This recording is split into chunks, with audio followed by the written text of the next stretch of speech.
So அந்த experience பற்றி கொஞ்சம் சொல்ல முடியுமா சார்? நான் படிப்பில் கொஞ்சம் வீக்கு. படிக்கலையாம், அவங்க அப்பா கிட்ட சொன்னாப்புலையா உடனே வந்து படத்துக்கு வாய்ப்பு வந்து அவங்க அப்பா வந்து இது பண்ணிட்டாராம். நம்மளாம் படிக்கலைன்னா என்ன பண்ணுவாங்க நம்ம அப்பா அம்மா? யோசிக்கிறதே கிடையாது. இவங்களெல்லாம் தூக்கி வச்சு தாங்குறாங்க.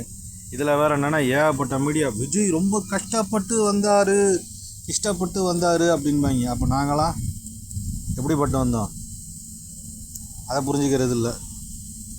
இப்படியே சினிமாக்காரனை வளர்த்து விட்டுக்கிட்டே இருங்கடா, உங்களுக்கும் வேறு வேலை இல்லை.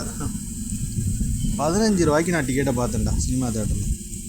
15 ரூபாய்க்கு டிக்கெட்டை பார்க்கும்போது எங்கள் பாட்டி சொல்லிச்சு, 4 நாள் 8 நாளைக்கு மேலே அவங்க கூத்தாடிக்கிட்ட போகாத அப்படின்ட்டு. இன்றைக்கி பார்த்தா 1000 10,000ங்கிறாங்க. 150 ரூபாய்க்கு குறைஞ்ச டிக்கெட்டே இல்லை. இவங்கள போய் பார்த்து கொண்டாடிக்கிட்டு இருக்கீங்க. கோயில் குளத்துக்கு எங்கள் பாட்டி தாட்டா போக சொன்னாங்க, போகிறதும் கிடையாது. அங்கே அன்னதானமும் போடுறது கிடையாது. எல்லாம் சினிமா